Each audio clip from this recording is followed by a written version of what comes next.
Bonjour à toi, cher étudiant, étudiante ATS. Alors, on se retrouve ici pour étudier en autonomie une partie du chapitre 13, alors en autonomie, mais avec moi quand même, et une partie du chapitre 13, dont voici la table des matières.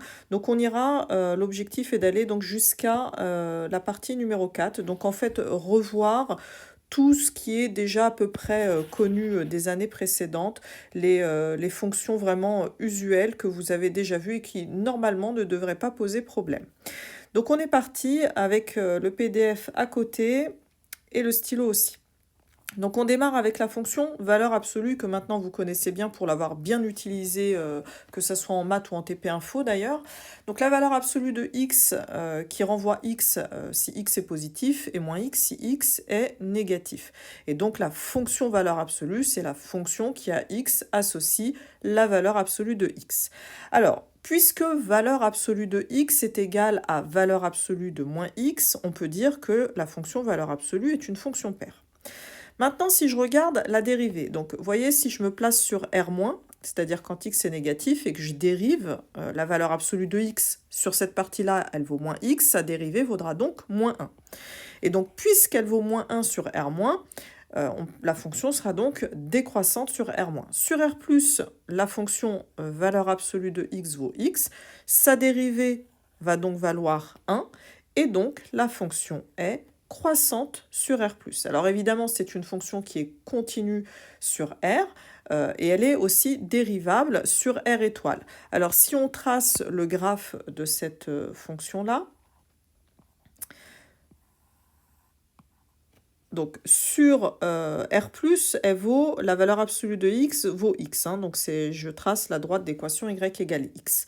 Sur R-, elle vaut moins x, donc ici, vous voyez, je trace la droite d'équation y est égale à moins x, et j'obtiens donc la fonction valeur absolue de x. Je vois que, effectivement, graphiquement, on voit bien que c'est une fonction continue. Et vous pouvez voir ici qu'il y a une espèce de petit pic en 0. Alors graphiquement, ça montre que finalement, ça permet plutôt d'observer que c'est une fonction qui ne sera pas dérivable en 0. Donc lorsqu'il y a un pic, c'est mauvais signe, ça veut dire qu'on ne peut pas tracer finalement de tangente en ce point-là. On peut le faire à gauche, on peut le faire à droite, mais pas en ce point. Alors ensuite, on passe à la fonction partie entière dont on a déjà parlé également. Donc, si je prends un réel x quelconque, la partie entière de x, ce n'est rien d'autre que le plus grand entier relatif qui sera inférieur ou égal à x.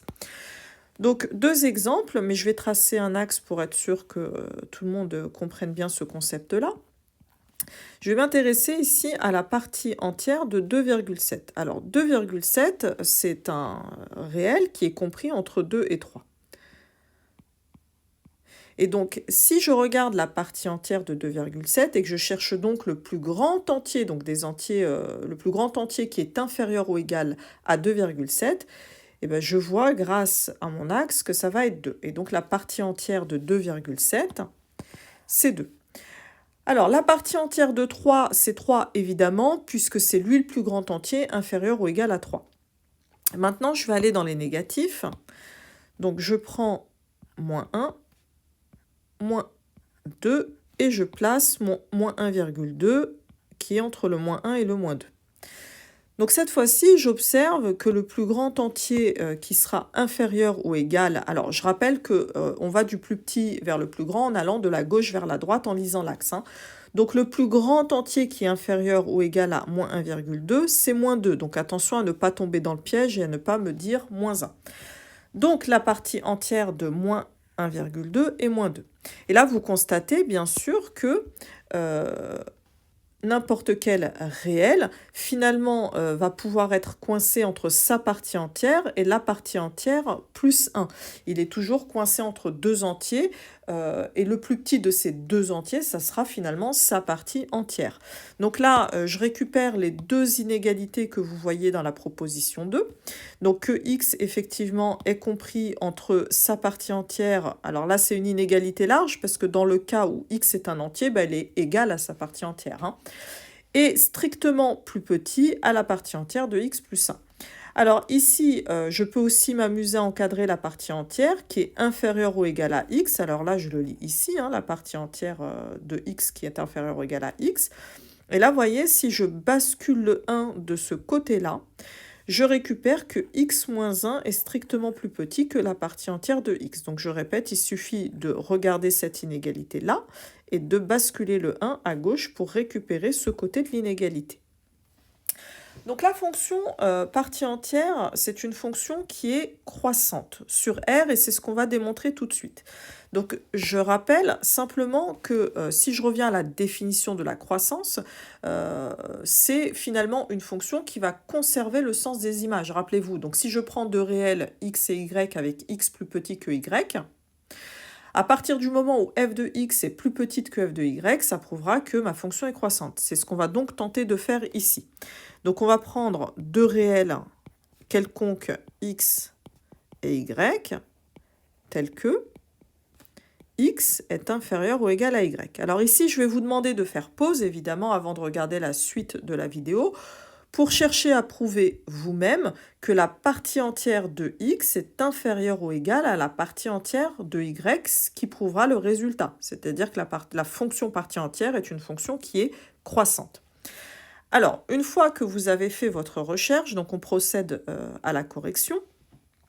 Et donc, nous, qu'est-ce qu'on sait? On sait que la partie entière de x est inférieure ou égale à x. Voilà. Or, x étant plus petit que y, ça veut aussi dire que la partie entière de x est inférieure ou égale à y. J'ai donc la partie entière de x, qui je vous rappelle est un entier. C'est un entier qui est donc plus petit que y. Sauf que, quel est le plus grand entier inférieur ou égal à y? Eh bien, c'est la partie entière de y. Donc, si je compare n'importe quel entier, vous voyez, je prends un axe, j'ai mon y qui est là, et je compare n'importe quel entier inférieur ou égal à y, le plus grand d'entre eux, ce sera toujours la partie entière de y. Et donc, ça justifie que partie entière de x est plus petite que partie entière de y. Donc, puisque la partie entière de y est le plus grand entier inférieur ou égal à y, alors, je rappelle que partie entière de x, c'est un entier lui-même qui est lui-même plus petit que y. Eh bien, j'ai l'inégalité recherchée. Donc, je vous conseille vraiment de retenir ce raisonnement-là parce que c'est un raisonnement relativement classique qu'on va retrouver un petit peu plus loin. Vous allez le voir. Donc, on en arrive à la proposition 4, où on nous dit que la partie entière de x plus 1 avec x un réel quelconque est égale à la partie entière de x plus 1. Bon, là encore, je vais vous demander de faire pause pour tenter de démontrer vous-même cette égalité-là. Donc, prenez le temps de chercher, bien sûr, avant de regarder la correction. Donc, nous, on est parti. Donc, qu'est-ce qu'on sait? Bon, moi, je pars toujours du même principe, hein, c'est que x est inférieur ou égal, supérieur ou égal, pardon, à sa partie entière est strictement plus petit que sa partie entière de x plus 1. Donc il est toujours coincé, un réel est toujours coincé entre deux entiers, et le plus petit de ces deux entiers, ça sera toujours sa partie entière. Voilà. Donc maintenant, je vais tenter de récupérer la partie entière de x plus 1, puisque c'est ce qui m'intéresse. Donc de l'inégalité que je viens d'écrire, je vais rajouter 1 partout. Et je me retrouve donc avec cette nouvelle inégalité-là.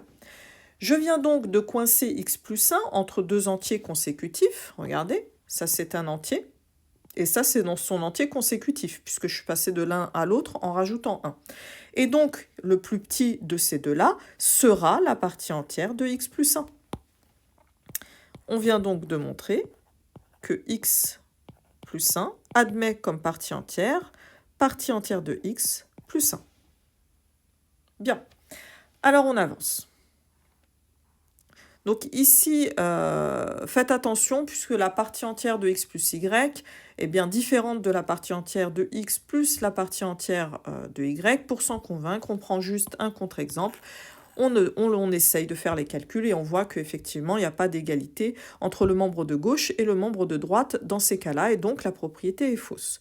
Si je m'intéresse au graphe de la fonction partie entière, bah écoutez, si je prends n'importe quel nombre, par exemple réel entre 0 inclus et 1 exclu, bah il aura comme partie entière 0. Donc ce qui me donne ce morceau en fait de courbe. Alors là, j'exclus le 1, pourquoi? Parce que la partie entière de 1 ne vaut pas 0, mais 1. Donc je le récupère ici. Je lis ici sa partie entière. Et donc pareil, même procédure, si je reprends un réel entre 1 et 2 ici, bah, sa partie entière vaudra toujours 1. Sauf en 2 bien sûr. En 2, donc j'exclus ici et je récupère la partie entière qui vaut 2. Et donc vous voyez, ça ressemble un petit peu à une espèce de petit escalier. Et ça sera donc le graphe de la fonction partie entière. Allez, encore un exercice avant de passer au logarithme sur la partie entière. Donc une fois de plus, vraiment, prenez le temps de chercher avant de visualiser la correction, c'est très important.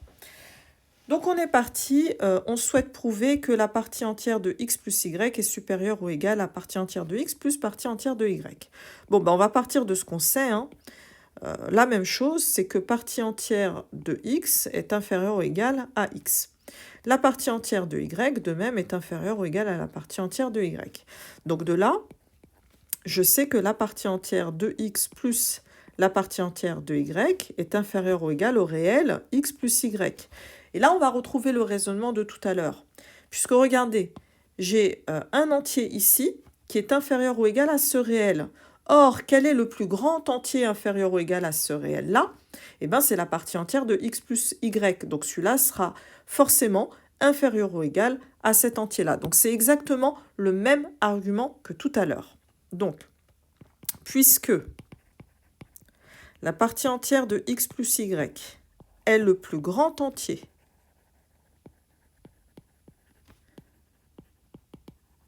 inférieur ou égal à x plus y, alors je récupère l'inégalité demandée, à savoir partie entière de x plus partie entière de y inférieure ou égale à partie entière de x plus y. On enchaîne avec la fonction logarithme. Alors, comment on introduit ici la fonction logarithme? On l'introduit comme l'unique primitive de 1 sur t qui va s'annuler en 1, donc sur l'intervalle 0 ouvert plus l'infini. Donc, elle va donc s'écrire comme étant égale à cette intégrale, et elle est définie sur R plus étoile. Alors, il y a plusieurs conséquences directes. C'est que d'abord, log de 1 vaut 0 puisque c'est l'unique primitive qui s'annule en 1. Ensuite, on voit bien d'après la définition que le ln est dérivable et la dérivée sur R plus étoile vaudra 1 sur t. Donc 1 sur x si j'écris la dérivée de ln de x. La fonction ln est une fonction par conséquent qui sera strictement croissante puisque sa dérivée est positive sur R plus étoile. Et donc, on a ces équivalences-là qui peuvent être très utiles dans les résolutions d'équations ou d'inéquations. Enfin, on a que si on a une fonction u dérivable strictement positive, alors la dérivée de ln de u nous donnera u' sur u sur cet intervalle-là. Et donc, pour mettre en pratique, on va résoudre l'inégalité proposée. Alors, comme d'habitude, on fait pause. Et puis on regarde la correction après bien sûr avoir cherché. Alors dans mon cas, une fois que vous avez fait vos recherches, on va commencer, et là je suis sûre que beaucoup auront oublié, par déterminer le domaine de résolution. Donc on commence par déterminer le domaine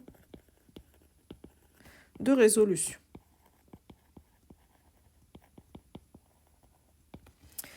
Ici, ln, donc la fonction plutôt qui a x associe ln de 2 moins x carré, est définie à condition que ce qui est à l'intérieur du ln soit strictement positif, c'est-à-dire si 2 moins x carré est strictement positif.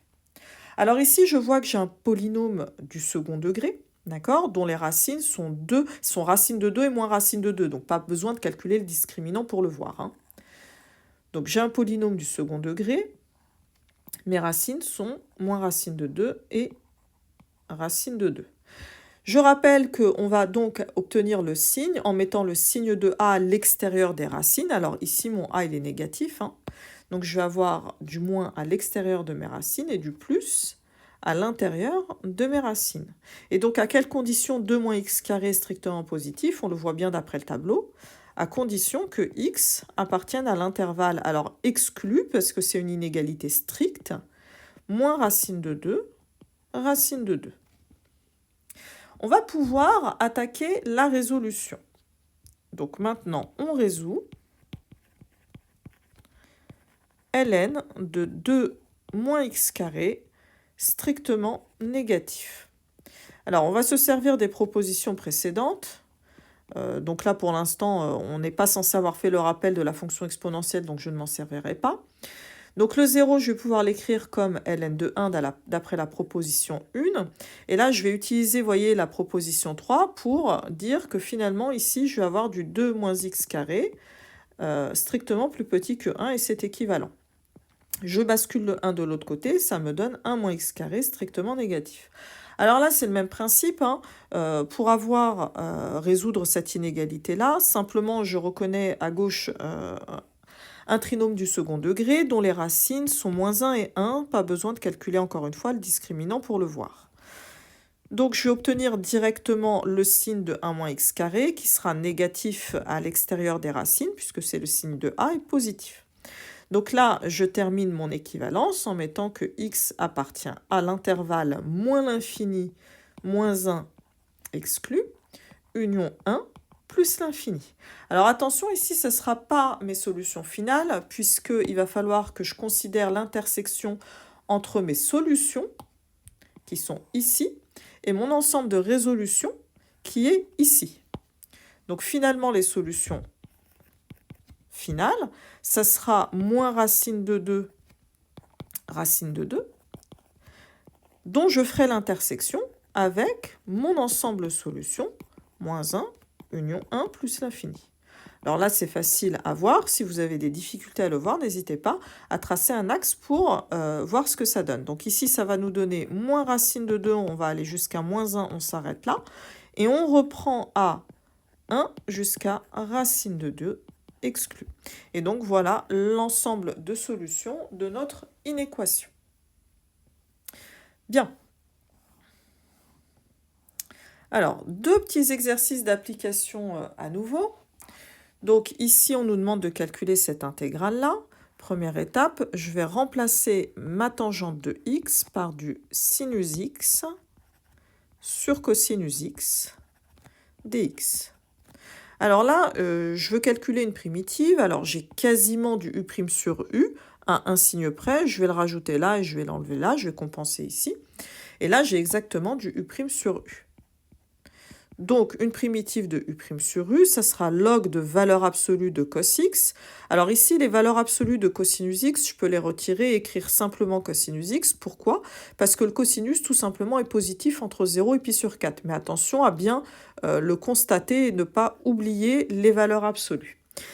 Donc, je termine le calcul. Ça va me donner moins log de cos de pi sur 4 plus ln de cos de 0. Alors, cos de pi sur 4 qui me donne racine de 2 sur 2. Cos de 0 qui fait 1 et log de 1 qui fait 0. Donc, c'est terminé pour ce calcul-là. On enchaîne avec le calcul d'à côté. Là, je veux calculer une primitive. Alors pareil, j'essaie de reconnaître une dérivée connue et je vois que je ne suis pas loin de la forme u' sur u à un coefficient près. Donc on peut très facilement compenser cette petite problématique par le coefficient 2 que je multiplie par 1/2 devant mon intégrale pour compenser. Et là, j'ai tout à fait la forme u' sur u. Je vais donc avoir ln de valeur absolue de x carré plus 1. Alors x carré plus 1, c'est déjà positif. Je peux me passer des valeurs absolues. Entre donc 0 et 1. Ce qui me donne 1/2, 2. ln, alors 1 au carré plus 1 qui me donne 2, moins ln de 1. Qui fait 0, et donc il reste simplement 1/2 de ln de 2. Et si vous voulez passer le 1 demi en puissance, ça nous donnera 2 puissance 1 demi, soit ln de racine de 2, ce qui finit le calcul. Alors, les propriétés algébriques, vous les connaissez normalement par cœur. Si ce n'est pas le cas, il faut à tout prix dorénavant les connaître. Ln de AB qui est égal à ln de A plus ln de B, ln de 1 sur B qui est égal à moins ln de B, etc., etc. Alors, le point 1, ça peut être intéressant de voir comment on peut le démontrer. Alors, je vous donne une indication, vous pouvez tenter de le faire. Je vais l'expliquer rapidement oralement parce que c'est pas très difficile. En fait, il s'agit de considérer la fonction f de x qui est égale à log de ax moins log de a moins log de x. Donc ici, la variable, c'est x, d'accord? A, c'est simplement une valeur fixée, hein, tout simplement. C'est un réel qui est fixé. Donc, on va dériver. Si vous vous débrouillez bien et que vous ne faites pas d'erreur en dérivant, vous allez trouver une dérivée nulle. Alors, une fonction dont la dérivée est nulle, ça veut dire que notre fonction, elle est constante. Donc ici, on va avoir f de x qui est égal à une constante. Et si c'est une constante, f de x vaut f de 1, vaut f de 0, vaut f de n'importe quoi, à condition que ça soit défini. Donc, je peux tout simplement calculer ici en 1, puisqu'attention, en 0, elle n'est pas définie. Et f de 1 me renvoie 0, ce qui veut dire que ma constante vaut toujours 0, que donc f de x vaut toujours 0. Donc, cette quantité-là est toujours nulle, ce qui prouve en fait l'égalité log de ax qui est égal à log de a plus log de x. Et c'est terminé. Donc vraiment, je vous encourage à le faire. C'est pas très difficile. Essayez de suivre les indications orales qui viennent d'être données.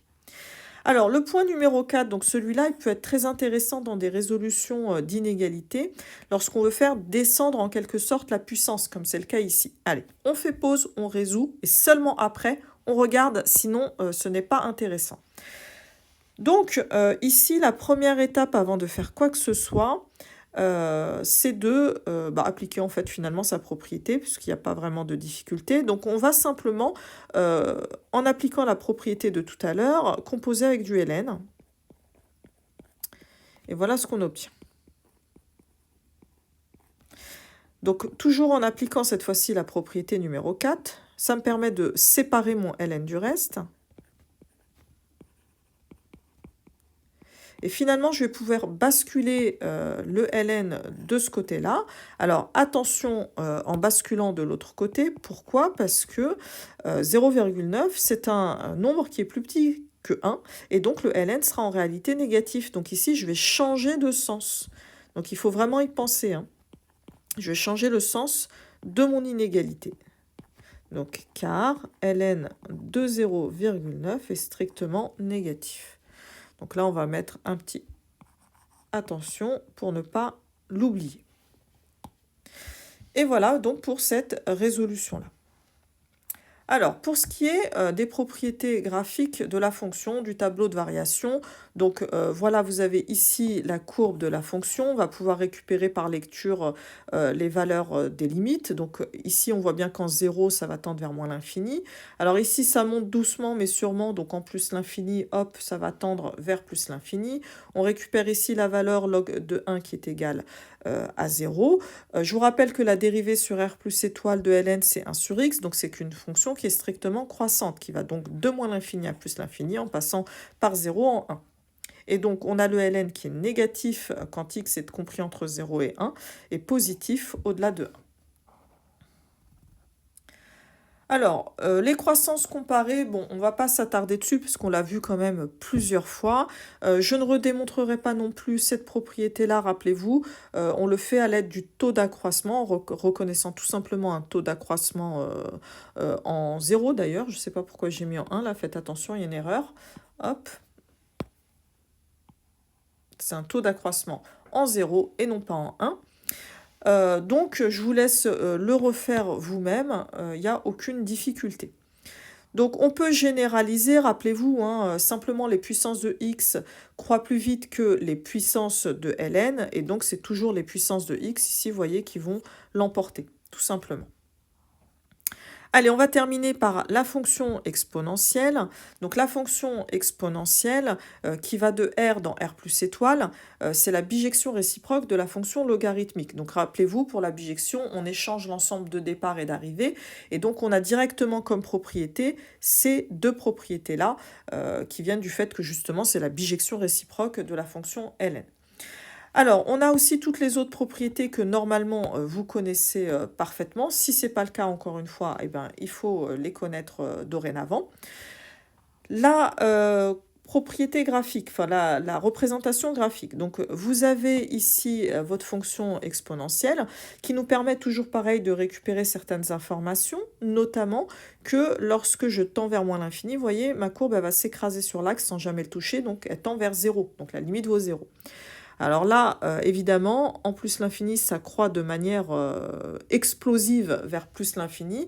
Vous avez déjà entendu, l'expression croître de manière exponentielle, ça veut dire évidemment de manière très, très, très rapide, ici vers plus l'infini. Et le passage, en 0 qui vaut 1. Le tableau de variation de l'exponentielle, donc d'après, la dérivée et les valeurs qu'on vient de nommer, qu'on retrouve ici. Alors, les petites propriétés, de la fonction exponentielle, encore une fois, qui sont censées être connues, que vous devez absolument connaître si ce n'est pas encore le cas. Les croissances comparées, encore une fois, du déjà vu, la fonction exponentielle qui croît sur les fonctions puissance de x, donc elle va toujours l'emporter lorsqu'on fait des calculs de limite. La dernière, ici limite, qui est encore une fois un taux d'accroissement 0, donc je ne referai pas la démonstration, et donc on peut avancer. Alors là, voilà, on généralise hein, la fonction exponentielle qui l'emporte en réalité sur n'importe quelle fonction puissance de x. Alors cette écriture-là, pareil, j'insiste pas beaucoup parce que finalement, on l'a beaucoup répété depuis le début de l'année. Lorsqu'on a du a puissance x, tout de suite passer en écriture exponentielle, x ln de a, puisque ce sera beaucoup plus simple à travailler étant donné qu'on connaît la fonction exponentielle. Et donc justement, je vais vous demander, pour terminer cette partie du cours, simplement de faire une étude de ces deux fonctions-là, c'est-à-dire que l'idée, c'est d'aller jusqu'au tableau de variation de ces deux fonctions-là.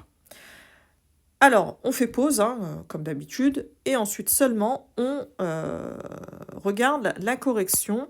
Donc, c'est parti pour le 1. Donc, je vais lui donner un nom. Je vais l'appeler f1, la fonction qui à x associe 0,5 puissance x. Première étape, avant de commencer quoi que ce soit, c'est de l'écrire simplement en fonction exponentielle. Donc, ici, ça me donne x ln de 0,5. Et donc, ça me permet de constater que le domaine de définition de ma fonction, c'est tout simplement R tout entier. Je vais donc pouvoir dériver. En dérivant, j'ai de l'exponentielle u, ça me donne donc u' exponentielle u. Donc, je vais commencer par dériver ceci, c'est mon u'. Mon u' qui me renvoie donc tout simplement ln de 0,5, donc ln de 1,5, exponentielle x ln de 0,5. Alors, cette quantité-là, elle est strictement négative, puisque 1,5 est strictement compris entre 0 et 1. L'exponentielle, c'est toujours strictement positif, et donc le produit sera strictement négatif, et donc c'est gagné. Je peux tracer son tableau de variation, qui va donc de moins l'infini à plus l'infini. J'ai une dérivée qui est strictement négative, et donc je vais avoir une fonction qui sera strictement décroissante. Alors il me reste les limites à calculer, mais qui ne seront pas très difficiles finalement. J'ai la limite de f1 de x quand x tend vers plus l'infini. Alors, faites attention, log de 0,5, vous voyez, ici, c'est négatif, hein, d'accord? Donc, si x tend vers plus l'infini, ce produit-là tendra vers moins l'infini. Et donc, d'après les limites de l'exponentielle, finalement, ça tend vers 0. En moins l'infini, donc là, je peux mettre mon 0.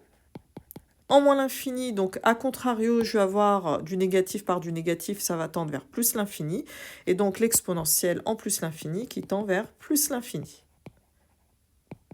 Et bien sûr, c'est cohérent avec mon tableau de variation.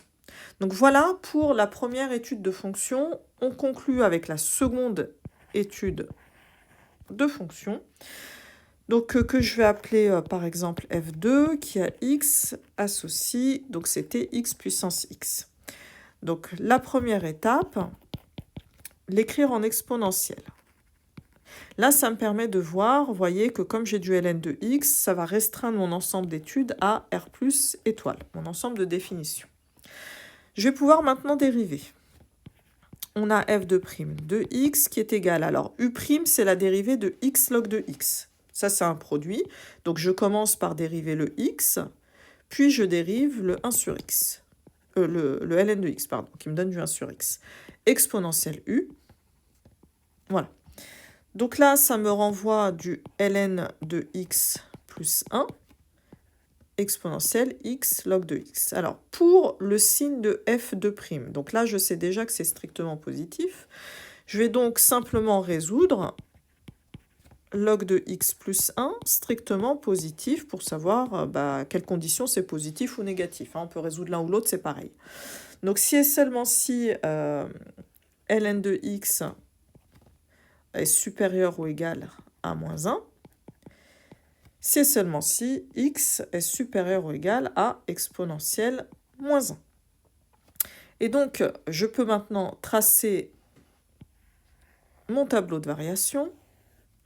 Donc, qui va... Alors, attention, c'est pas défini en 0, donc je mets ma double barre. Donc, j'ai mon f de prime de x qui va changer de signe en exponentielle moins 1. Et donc, d'après ce que je viens de voir, c'est négatif ici et positif ici. Donc, j'ai les variations de f2 qui va être décroissante, puis croissante. Alors, il nous reste à calculer peut-être éventuellement f2 de 1 sur e, c'est-à-dire de e puissance moins 1. Là, ça va me donner de l'exponentielle 1 sur e ln de 1 sur e. Ce qui va me donner tout simplement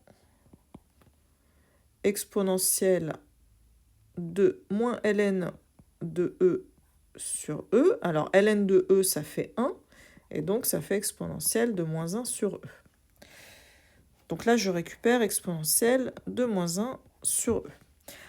Alors, la limite en 0. J'ai d'abord la limite de x ln de x quand x tend vers 0, qui tend vers 0 par croissance comparée. Puis, je vais avoir, donc là, je compose par la fonction exponentielle x ln de x qui va faire 1 quand x tend vers 0. Donc là, j'ai du 1. On termine par le plus l'infini, donc x log de x qui tendra vers plus l'infini, donc ce n'est pas une forme indéterminée quand x tend vers plus l'infini. Puis par composé, exponentielle de x log de x est égal à plus l'infini quand x tend vers plus l'infini.